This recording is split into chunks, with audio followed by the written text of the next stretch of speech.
नमस्ते साथीहरु, आज हामी यो अब जुन कम्पाउन्ड इन्ट्रेस्टको हामी फर्मुलाहरु स्टडी गर्यौं। अब यससँग जोडिएको न्यूमेरिकलहरु हामी सल्भ गर्छौं के जुन चाहिँ एक्जाम पोइन्ट अफ भ्यूले एकदम इम्पोर्टेन्ट छ।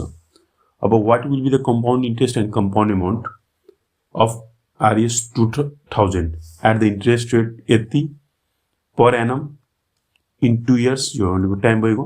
Find compound interest without using compound interest यही पत्ता लगाउनु छ विथआउट युजिङ फर्मुला। मेन यहाँ कुरा के छ भने फर्मुला तपाईले युज गर्न पाउनुहुन्न। ठीक छ, यो भनेको प्रिन्सिपल भएको र यो भनेको रेट भएको, यो भनेको टाइम भएको। ठीक छ, अब रेट टाइम र प्रिन्सिपल दिएको बेला विथआउट फर्मुला हामी कम्पाउन्ड इन्ट्रेस्ट कसरी निकाल्छौं। जहिले पनि कम्पाउन्ड इन्ट्रेस्ट निकाल्दाखेरि कम्पाउन्ड इन्ट्रेस्ट निकाल्दाखेरि के हुन्छ भने इन्ट्रेस्टको इन्ट्रेस्ट दिनुपर्ने हुन्छ। तर यदि हामी विथआउट फर्मुला युज गर्छौं भने सिम्पल इन्ट्रेस्टको माध्यमले पनि हामी त्यसलाई सल्भ गर्न सक्छौं। कसरी हो भने पहिला हामी गिभनहरु लेख्छौं। यहाँ यो तीनटै गिभन भएको हामीलाई। अब यहाँ at the end of the first year the simple interest पहिला त हामी सिम्पल इन्ट्रेस्ट निकाल्छौं। सिम्पल इन्ट्रेस्ट भनेको PTR/100। त यो इन्ट्रेस्ट भनेकै के भयो, यो तपाईको इन्ट्रेस्ट आयो 1 सालको इन्ट्रेस्ट छ। ठीक छ, 1 इयरमा यो त सिम्पल छ, सिम्पल इन्ट्रेस्ट यसरी निस्किहाल्यो। अब कुरा के आउँछ भने अब principal for the second year जो पहिलो इयरको जुन प्रिन्सिपल थियो, अब सेकेन्ड इयरको प्रिन्सिपल चाहिँ के भन्छ त सेकेन्ड इयरको प्रिन्सिपल के हुन्छ amount of the first year. First इयरको जो अमाउन्ट हुन्छ त्यही चाहिँ के हुन्छ सेकेन्ड इयरको प्रिन्सिपल हुन्छ। किनभने हामी कम्पाउन्ड इन्ट्रेस्टको फर्मुला पुट नगरिकन बनाउनलाई भनेको छ। त्यही भएर हामी पहिलो इयरको निकालिसक्यो। अब दोस्रो इयरको निकाल्दाखेरि के गर्छौं हामी principal of the second year चाहिएको छ हामीलाई। The principal of second year भनेको के हो, जुन चाहिँ फर्स्ट इयरको अमाउन्ट हो। त्यो अमाउन्ट के हो, त्यो अमाउन्ट भनेको हामीलाई थाहा छ P + I हुन्छ। P र I लाई जोड दियो भने हामीले principal of the second year आयो। अब सेकेन्ड इयरको प्रिन्सिपल आइसकेपछि रेट त्यही छ, टाइम 1 राख्छौं। अब हामी फेरि अब हेर्नुस् रेट 12% नै हुन्छ, टाइम यो भयो, प्रिन्सिपल यो भएको बाइ 100। त ठीक छ, किनभने हामी अघिल्लो 1 इयर फेरि राखेको थियौ, फेरि दोस्रो वर्षको लागि 1 इयर नै हो नि। 1 इयर रेट त त्यही रहिरह्यो, तर प्रिन्सिपल खाली यहाँ हामी नयाँ प्रिन्सिपल निकाल्दै छौं। त यसको मतलब के हुन्छ इन्ट्रेस्ट यो I2 यो I हो। अब I2 यो आइसकेपछि the compound interest at the end of the 2 years मा के हुन्छ, दुईटै यो I1 र I2 लाई जोड दियो भने हामीले के आउँछ, यो भनेको हाम्रो कम्पाउन्ड इन्ट्रेस्ट हो। किनभने यो प्रिन्सिपललाई हामी 2000 जुन प्रिन्सिपल थियो र यसको इन्ट्रेस्टलाई जोडेर नयाँ प्रिन्सिपल बनाइदियो भने यो 240 को पनि ब्याज यहाँ दिनुपर्ने अवस्था आयो। त्यही भएर यहाँ compound interest equals to I1 + I2 गरेर यहाँ हामी नयाँ कम्पाउन्ड इन्ट्रेस्ट निकालिसक्यौं। अब कम्पाउन्ड अमाउन्ट निकाल्नु छ भने प्रिन्सिपलमा हामी कम्पाउन्ड इन्ट्रेस्टलाई जोड दियो भने हामीलाई के आउँछ, यो भनेको कम्पाउन्ड अमाउन्ट आएको विथआउट युजिङ फर्मुला। अब नेक्स्ट क्वेशन के छ भने यदि अघिल्लो क्वेशन बुझ्नु भएन भने फेरि दोहोर्याएर हेर्नु होला, बुझ्नुहुन्छ। अब दोस्रो क्वेशनमा के छ भने फाइन्ड द कम्पाउन्ड इन्ट्रेस्ट। यहाँ पनि कम्पाउन्ड इन्ट्रेस्ट पत्ता लगाउँछ र compound amount of the borrowed amount of RS यति अमाउन्ट बोरो गरेको छ which is paid exactly in 3 years यानी time 3 years at the rate of the yearly compound interest 12%। यहाँ भनेको रेट हो, यो भनेको प्रिन्सिपल हो। अब तपाईले के निकाल्नु छ, कम्पाउन्ड इन्ट्रेस्ट र कम्पाउन्ड अमाउन्ट निकाल्नु पर्ने छ। त्यसको लागि हामीले फर्मुला अलरेडी थाहा छ। पहिला हामी गिभन लेख्छौं प्रिन्सिपल इक्वल्स टु यति, रेट इक्वल्स टु यो लेख्छौं हैन, त्यसपछि टाइम लेख्छौं 3 इयर। अब के छ भने कम्पाउन्ड इन्ट्रेस्ट र कम्पाउन्ड अमाउन्टको फर्मुला इक्वल्स टु व्हाट त्यो पत्ता लगाउनु छ। अकर्डिङ टु द फर्मुला हामी जान्छौं भने कम्पाउन्ड इन्ट्रेस्टको फर्मुला हामीलाई थाहा छ P * 1 + R/100 को पावर T -1। यो कम्पाउन्ड इन्ट्रेस्टको फर्मुला राख्छौं। अब यसमा हामी भ्यालु पुट गर्दिन्छौं, P को ठाउँमा P राख्दिन्छौं, रेट को ठाउँमा रेट र टाइम को ठाउँमा टाइम राखेर अब यसलाई क्याल्कुलेसन गर्छौं। अब क्याल्कुलेसन गर्दाखेरि के भयो, यसको तल 1 मान्यो, 100 भयो, यहाँ माथि 100 जान्छ। यो सोल्भ गर्न आउँछ होला तपाईहरुले। र यो 112/100। अब यसलाई के गर्छौं हामी काट्छौं र त्यसलाई 3 टाइम्स मल्टिप्लाई गर्छौं। भनेस् ला यति आइपुग्छ हैन, यो त इजी छ हैन। यसलाई डिभाइड गरे भने 1.12 लाई 3 चोटी मल्टिप्लाई गर्दिने पावर 3 छ। अनि त्यसपछि यसलाई 1 यसबाट घटाइदिने भन्नुको त्यति आउँछ। यसलाई मल्टिप्लाई गरेपछि तपाईको के आएको, कम्पाउन्ड इन्ट्रेस्ट आएको। ठीक छ, यो भनेको C आइसक्यो। त कम्पाउन्ड इन्ट्रेस्ट जब निस्किसकेपछि हामीले थाहा छ कम्पाउन्ड अमाउन्ट इक्वल्स टु के हुन्छ, प्रिन्सिपल र कम्पाउन्ड इन्ट्रेस्टलाई जोड्यो भने कम्पाउन्ड अमाउन्ट आउँछ। हामी यहाँ कम्पाउन्ड अमाउन्टको फर्मुला राखेर बनाएनौं, किनभने compound amount equals to principal plus compound interest हुन्छ। त्यही भएर टाइम बचाउनको लागि हामीलाई कम्पाउन्ड इन्ट्रेस्टको फर्मुला राख्ने, फेरि PTR को भ्यालु राख्ने, त्यसरी गरेनौँ। हामी सिधै के गरिदियौँ, प्रिन्सिपललाई कम्पाउन्ड इन्ट्रेस्टमा जोड्यो भने पनि कम्पाउन्ड एमाउन्ट आउँछ। यसले गर्दाखेरि हाम्रो इक्जाममा टाइम बच्छ। त्यही भएर प्रिन्सिपलमा कम्पाउन्ड इन्ट्रेस्ट यो जोडिदियो भने के आइगयो, यो तपाईँको कम्पाउन्ड एमाउन्ट आइगयो। ठिक छ। अब नेक्स्ट हेरौँ। नेक्स्ट के छ, a man borrowed RS 32,000 from his friend. उसले बोरो गरी 32,000 at the rate of simple interest. उसले कसरी लियो, त सिम्पल इन्ट्रेस्टमा लियो। त्यो पैसा कति हो, rate 12%, 12.5 per annum. He lent the whole sum to the shopkeepers at the same rate of compound interest. यहाँ के गरेछ भने उसले 32,000 रुपैयाँ लियो एउटा साथीबाट, एउटा मान्छेले, र त्यसलाई सिम्पल इन्ट्रेस्टमा लियो। त्यसले 12.5% को पर एनम को दरमा सिम्पल इन्ट्रेस्टमा लियो, र त्यही मान्छेले त्यो पैसाले के गर्यो, एउटा शपकिपरलाई गएर दिदियो, र शपकिपरले दिँदाखेरि के गर्यो, त्यसले कम्पाउन्ड इन्ट्रेस्टमा दियो, सिम्पल इन्ट्रेस्टमा हैन। How much more money will he get in 3 years। Time भनेको 3 years, यानी उसले यो मान्छेले कति पैसा कमाउँछ त, कति बढी पाउँछ त 3 year पश्चात। त पहिला हामी के गर्नु पर्यो, यसको सिम्पल इन्ट्रेस्टको माध्यमले यसको इन्ट्रेस्ट निकाल्नु पर्यो, त्यसपछि कम्पाउन्ड इन्ट्रेस्ट निकाल्छौँ, त्यसको डिफरेन्सेस हेर्छौँ। त पहिला के गर्छौँ, हामी गिभन लेख्दियो, यो त प्रिन्सिपल भएको। ठिक छ। रेट तपाईँ हेरि नै रहनुपर्छ र टाइम हेरि रहनुपर्छ। अब के गर्नुपर्छ भने पहिलो कन्डिसनमा हामीले सिम्पल इन्ट्रेस्ट चाहियो, र दोस्रो कन्डिसनमा हामी कम्पाउन्ड इन्ट्रेस्ट निकाल्छौँ। त्यही भएर केस फर्स्टको हिसाबले सिम्पल इन्ट्रेस्ट जुन चाहिँ म्यानले सिम्पल इन्ट्रेस्टको रूपमा लिएको छ यो पैसालाई, यानी PTR/100 को भ्यालु जब राख्छौँ हामी 32,000 टाइम 3 र रेट भनेको 12.5/100। अब यसको हामी क्यान्सल आउट गर्दाखेरि हामी यति आउँछ 12,000। यानी एउटा मान्छेले 3 वर्षमा त्यसले कति इन्ट्रेस्ट तिर्छ त 12,000 उसले तिर्छ। तर उसले सेकेन्ड केसमा त्यही पैसाले कसलाई दिएछ, शपकिपरलाई, र उबाट के लिन्छ, कम्पाउन्ड इन्ट्रेस्ट। त्यही भएर हामी कम्पाउन्ड इन्ट्रेस्टको फर्मुला यहाँ राख्छौँ, P × 1 + R/100 को पावर T - 1। अब यहाँ के भएछ भने P को ठाउँमा 32,000 1 र R को ठाउँमा यो र पावर 3। अब यसलाई सल्भ गर्न फेरि आउँछ होला तपाईलाई, 1 राखेर 100 112.5 पावर 3 हुन्छ हैन। अब यसलाई काट्छ हैन, यहाँ पोइन्ट आइपुग्छ, र यसलाई 3 चोटि हामी मल्टिप्लाई गर्यो भने के हुन्छ, यो भ्यालु आइपुग्छ। यो भ्यालु आइसकेपछि यसलाई 1 माइनस गर्छौँ, र त्यसलाई मल्टिप्लाई गरेपछि अब हेर्नुस् त उसले कति इन्ट्रेस्ट तिरेछ 12,000, तर उसले शपकिपरबाट कति लिन्छ 13,562 रुपैयाँ लिन्छ। अब therefore the money received by the man, कति उसले रिसिभ गर्छ, यहाँबाट घटाइदियो भने उसले यति पैसा रिसिभ गर्छ, यानी यति पैसा उसलाई बच्छ के।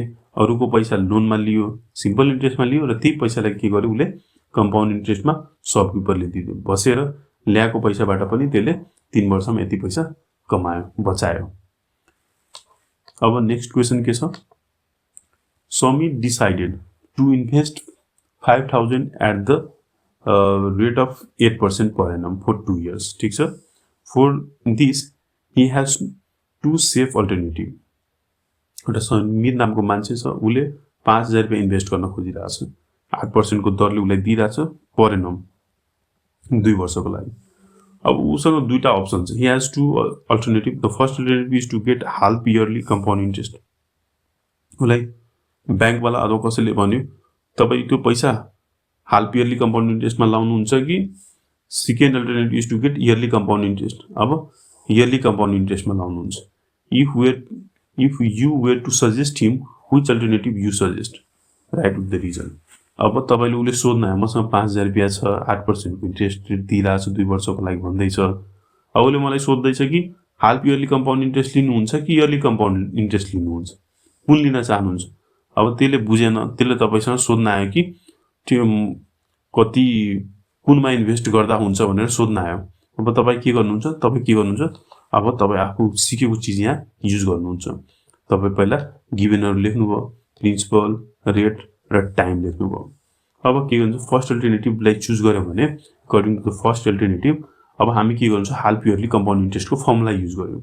P × 1 + R/100 को पावर 100 हैन, यहाँ 200 को पावर 2t × 2t - 1 हुन्छ। किनभने थाहा छ तपाईलाई हाल्फ इयरली भन्दै बित्तिकै हामी हाल्फ भनेको 6 मन्थ 6 मन्थ भनेको 6 मन्थमा कुनै पनि हामी क्याल्कुलेसन गर्दैनौं यी मन्थलाई जहिले पनि हामी इयरमा लग्छौं त्यही भएर टाइमलाई t लाई 2 ले मल्टिप्लाई गर्छौं टाइमलाई t ले मल्टिप्लाई गर्दाखेरि रेटलाई हामी के गर्छौं 2 ले डिभाइड गर्छौं त्यही भएर r/2 हुँदाखेरि यहाँ पहिलेको फर्मुलामा के छ r/100 हुन्थ्यो त्यही भएर 100 मल्टिप्लाई भएपछि के भयो r/200 हुन्छ र टाइममा के हुन्छ 2t हुन्छ यो फर्मुला मैले ड्राइभ पहिले पनि गरेर देखाइसकेको छु तपाईलाई त्यो फर्मुला एकचोटी हेर्नु होला हाल्फ इयरलीको फर्मुला नै कम्पाउन्ड इन्ट्रेस्टको यही हुन्छ यसमा हाल्फ इयरली भनेको जनरल फर्मुला के हो p into 1 plus r/100 को पावर t minus 1 यो फर्मुला र हाल्फ इयरली भन्दै बित्तिकै टाइम के हुन्छ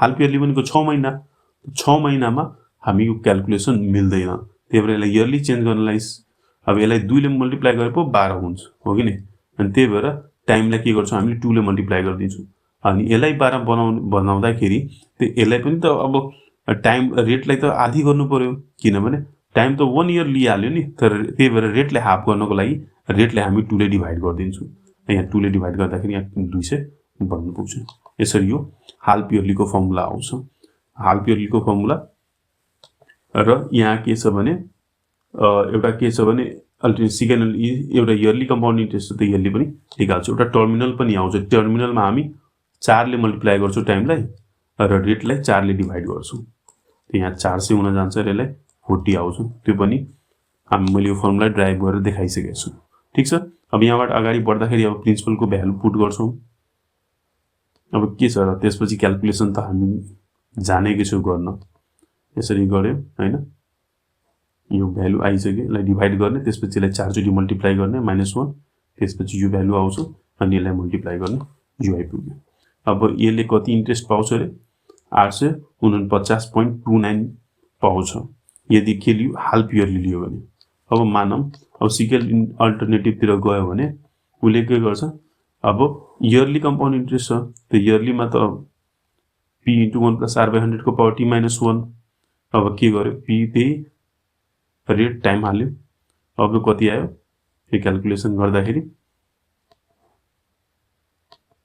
यो 832 आयो यसको मतलब के भयो भने अब the difference between the half yearly compound and yearly compound interest कति डिफरेन्सेस आउँछ त अब 849 पहिला आथ्यो यसमा 832 आयो यसको मतलब के भयो उलाई 17 रुपैयाँ बढी प्राप्त हुने जान्छ यदि उले हाल्फ इयरली कम्पाउन्ड इन्ट्रेस्टमा लाए यानी हाल्फ इयरली कम्पाउन्ड इन्ट्रेस्टमा पैसा इन्ट्रेस्ट बढी आउँछ के हाल किनभने इन्ट्रेस्ट तपाईले दिएको इन्ट्रेस्ट चाहिँ 6 महिनामा जोडिन्छ र त्यसको पनि ब्याज लाग्न थाल्छ तर इयरलीमा के हुन्छ भने इयरलीमा 1 साल पछि तपाईको इन्ट्रेस्ट तपाईको प्रिन्सिपलमा जोडिन्छ र हाल्फ इयरलीमा के हुन्छ 6 महिनामै तपाईको इन्ट्रेस्टलाई प्रिन्सिपलमा जोडिन्छ र त्यसको ब्याज लिन थाल्छ यसको मतलब के हुन्छ हाल्फ इयरलीमा बढी इन्ट्रेस्ट लाग्छ in compare to the yearly इयरलीमा त साल पुगेपछि जति इन्ट्रेस्ट माने 1000 इन्ट्रेस्ट भयो भने 1000 लाई प्रिन्सिपलमा जोड्छ र त्यसपछि इन्ट्रेस्ट लिन थाल्छ तर 6 महिनामा मानम 500 इन्ट्रेस्ट भयो त 500 लाई फेरि यसमा जोड दिन्छ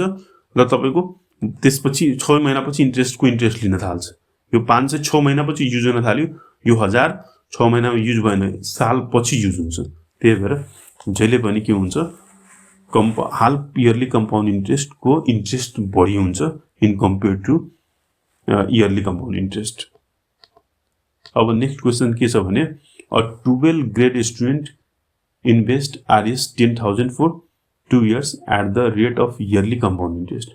If the compound interest in 1 year is itna, find the rate of yearly compound interest and find the yearly compound amount at the end of the second year.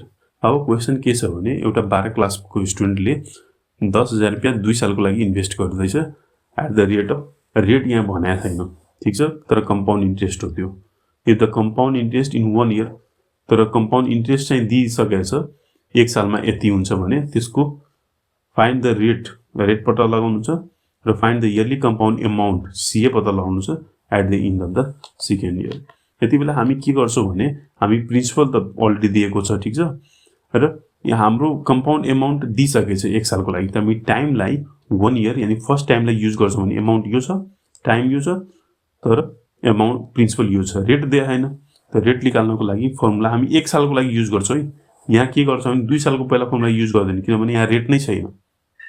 त्यही भएर हामी 1 सालको जुन गिभन छ नि टाइम 1 इयर अनि CI भनेको यो र प्रिन्सिपल त जहिले पनि यही रहिरहन्छ। त्यही भएर हामी के युज गर्छौं फर्मुला गर्छौं 1 सालको लागि ताकि यो फर्मुलाको हेल्पबाट यो प्रोसेसबाट हामी रेट थाहा लाग्छ। रेट थाहा भएपछि हामी सेकेन्ड इयरको निकाल्छौं। त्यही भएर यो हामी युज गर्छौं प्रिन्सिपल कम्पाउन्ड अमाउन्ट दिएको छ यो त्यसपछि प्रिन्सिपल दिएको छ 1 + r/100 को पावर t भनेको 1 इयर को लागि हो त्यही भएको ठीक छ। अब यसलाई लगेर यहाँ डिभाइडमा राख्दिया छ अनि यसलाई पावर 1 भएपछि त जसको भ्यालु त्यही रहिरहन्छ भन्नुको अर्थ के भयो भने यसलाई डिभाइड गर्दा 1.12 अब यो 1 लाई के गर्छौं हामी अब यसको मुनि के गरेका छौं भने अब यसको मुनि 100 राखेर पनि हामी यता पठाउन सक्छौं अथवा के गरेछौं भने 1.12 र -1 = r/100 यो 1 लाई के गरेछौं यता पठाइदिन्छु माइनसमा। अब माइनस हुँदाखेरि के भयो अब 1.12 बाट घटायो भने 0.12 = r/100 और अब यो के गर्छ और r = के लेख्न मिल्यो 0.12 * 100 यो भ्यालु आयो कि आएन यही छ हैन। देयरफोर r = के हुन्छ 12%। अब रेट तपाईसँग के आइसक्यो 12% आयो। अब के निकाल्नु छ तपाईले 2 वर्षको लागि निकाल्नु छ तब रेट अफ इन्ट्रेस्ट आइगयो। अब 2 वर्ष निकाल्नको लागि हामी के गर्छौं अब टाइम 2 इयर्स राखेर यही फर्मुला पुट गर्दा हुन्छ प्रिन्सिपलको भ्यालु त्यही हुन्छ। रेट आइसक्यो टाइम हाल्दियौ। अब यसको क्याल्कुलेसन 100 112 पावर 2 यो क्याल्कुलेसन यति आयो। कम्पाउन्ड अमाउन्ट हामीले यति आइपुग्नु छ। त्यही भएर 2 वर्षमा यसको कम्पाउन्ड अमाउन्ट कति हुन्छ यो भ्यालु हुन्छ। अब यो भिडियो लामो भइसक्यो यसलाई हामी के गर्छौं नेक्स्ट पार्टमा बचेको हामी के क्वेशनहरु गर्छौं। के बुझ्नु भएन भने कमेन्ट गर्नु होला। धन्यवाद।